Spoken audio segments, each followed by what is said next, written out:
నమస్తే శ్రీ మాత్రే నమః శ్రీ గురుభ్యో నమః। శ్రీ విశ్వావసు నామ సంవత్సరంలో మే నెలలో మేషాది ద్వాదశ రాశుల వారికి గురు శని రాహు కేతు ఈ 4 గ్రహాల యొక్క సంచార ఫలితాలు ఎలా ఉండబోతున్నాయి, ఆ గ్రహాల యొక్క ప్రభావము ఏ రంగాల వాళ్ళ మీద ఎలా ఉండబోతోంది అనే అంశాలలో భాగంగా ఇప్పుడు సింహరాశి వారికి ఎలా ఉండబోతోంది, గురు ఫలితము ఎలా ఉంటుంది అంటే, గురువు సంవత్సరారంభంలో అంటే మనకి సంవత్సరం నుంచి ఉన్నప్పటికీ ఈ ప్రత్యేకంగా మే మాసంలో మొదటి అంటే ప్రథమార్థంలో విపరీతమైన వ్యయ ప్రయాసాలు ఇస్తాడు, భయాందోళనలు కలిగిస్తాడు, బంధువులను మీ చుట్టుపక్కల వాళ్ళని దూషించేటట్టుగా అట్లా కోపతాపాలను ఇచ్చే ప్రయత్నం చేస్తాడు। తర్వాత ధనధాన్యాలు నష్టము, ఉద్యోగ నష్టము, ఆరోగ్య నష్టము కలగజేయబోతున్నాడు। అయితే తన సంచారంలో మార్పు చెంది 11వ స్థానంలోకి ఎప్పుడైతే మారతాడో అప్పుడు సంఘంలో గౌరవము అంటే నెగిటివ్ నుంచి ఇమ్మీడియట్గా పాజిటివ్కి తన సంచారంలో మార్పు జరుగుతుంది। దానివల్ల కీర్తి ప్రతిష్టలు రావడము, గౌరవ ప్రతిష్టలు పెరగడము, ఏ కార్యం చేసినా విఘ్నాలు లేకుండా ముందుకు వెళ్ళే పరిస్థితి కనబడుతోంది। అయితే కొంతమందికి వృధాగా ఖర్చు అవ్వడము అంటే ఈ మాసంలో ప్రతి ఒక్కళ్ళకి ఏ ఉద్యోగస్తులకు కావచ్చు, కుటుంబంలో కావచ్చు, ఫలితాలు ఎలా ఉంటున్నాయంటే ఎక్కువగా ఖర్చు పెట్టే అవకాశం కనబడుతోంది। 10 రూపాయలు రాబడి అయితే 20 రూపాయలు ఖర్చు అయ్యే అవకాశము గోచరిస్తోంది। ఖర్చుల్ని అదుపులో పెట్టుకునే ప్రయత్నం చేయండి। దీంతోపాటు గురు ఫలితాలలో మనోవ్యాకులత, దాంతోపాటు శరీరానికి సంబంధించి ఆయాసము అంటే లంగ్స్కి సంబంధించినటువంటి ప్రాబ్లమ్స్ రావడము ఇవి ఎక్కువగా గోచరిస్తున్నాయి।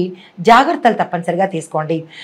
కొంతమంది ఎక్కువగా అబద్ధాలు ఆడడానికి ఉద్యుక్తులు అవుతారు, అంటే ముందుకొస్తారు, అది కొంచెం జాగ్రత్తలు తీసుకోండి। దానివల్ల సంఘంలో పరువు పోయే అవకాశం కానీ లేదా అపకీర్తి పాలయ్యే అవకాశం కానీ గోచరిస్తోంది।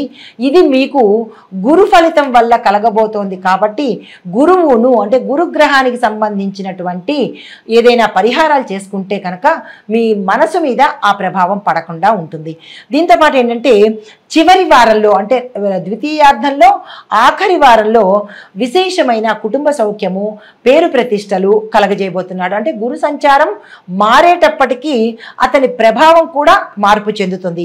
అయితే మరొకటి ఏంటంటే ఎప్పుడైతే గురు సంచారం మారిందో విశేషమైన ధనలాభము, ప్రభుత్వం వారి చేత లాభాలు రావడము, ఉద్యోగస్తులకు కీర్తి ప్రతిష్టలతో పాటు ప్యాకేజీ పెరగడము, మీరున్న ప్రదేశంలో మంచి ధనానికి సంబంధించినటువంటి ఆకస్మిక ధనప్రాప్తి కలగడము, తరువాత బంధువుల రాకపోకలతో శుభకార్యాలు చేసే అవకాశము, రాజకీయ వ్యవహారాలు అనుకూలించే అవకాశము, ఇది ఓవరాల్గా ఈ రాశిలో ఉండేవారికి చెప్పదగినది।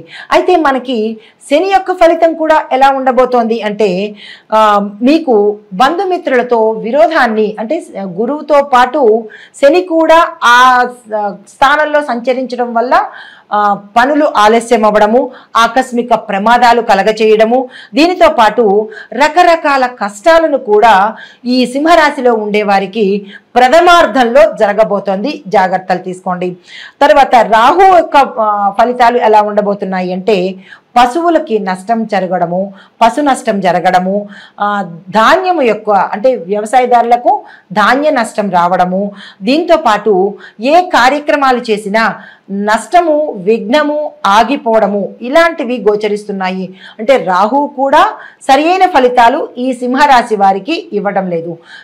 సింహరాశిలో ఉండేవారికి కొంత అన్ని రకాలుగా ఇబ్బందులే ఈ మాసమంతా అని చెప్పక తప్ప। కేతువు మాత్రము కొంత ఊరట ఇవ్వబోతున్నాడు, సమాజంలో పలుకుబడి ఇస్తున్నాడు। అంటే 3 గ్రహాలు మీకు వ్యతిరేకంగా ఉన్నాయి, గురు శని రాహు వ్యతిరేకతను, కేతువు మాత్రమే మీకు కొంత సానుకూలతను కలగజేసే అవకాశం కనబడుతోంది।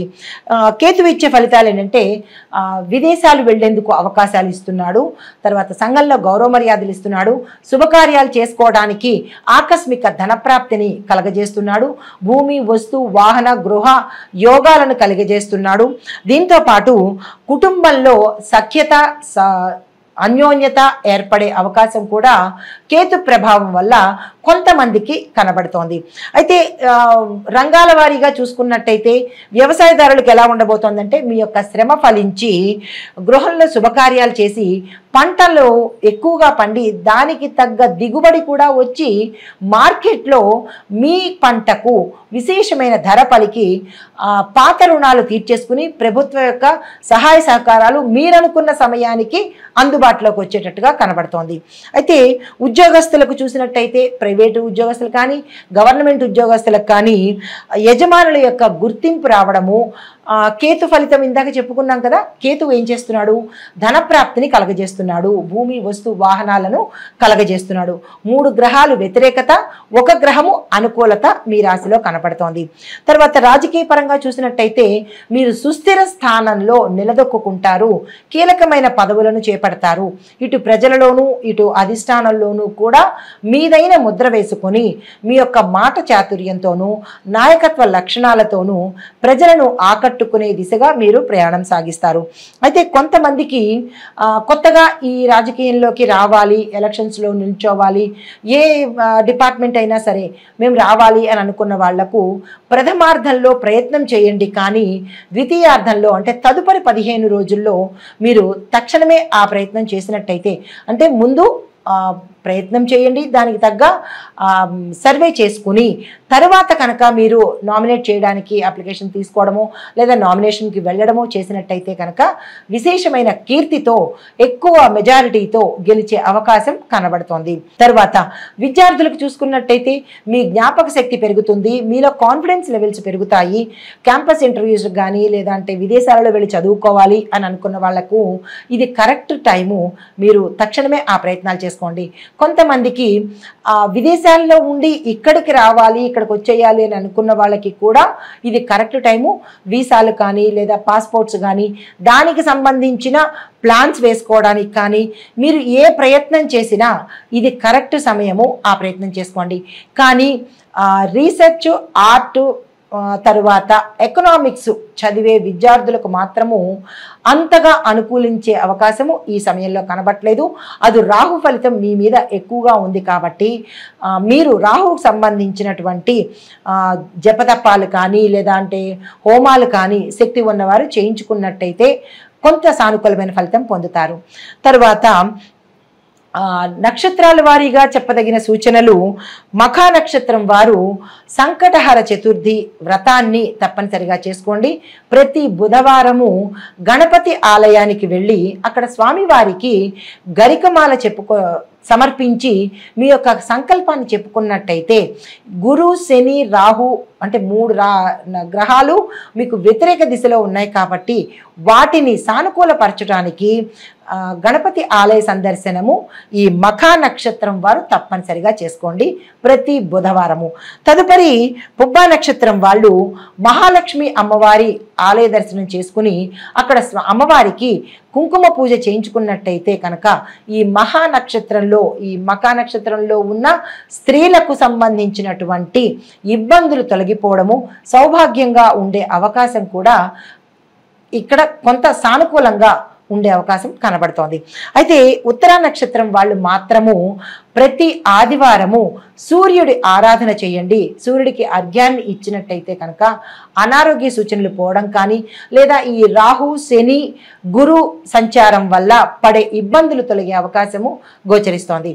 అయితే మీరు సూర్యాష్టకం పఠించేటప్పుడు నియమనిష్టలు పాటించండి. మాంసాహారాన్ని, మద్యాన్ని తీసుకోకుండా రవిగ్రహానికి చేసినట్టయితే విశేషమైన ఫలితాలు పొందుతారు. ఈ నియమ నిబంధనలు రవిగ్రహానికి తప్పనిసరిగా పాటించుకోండి.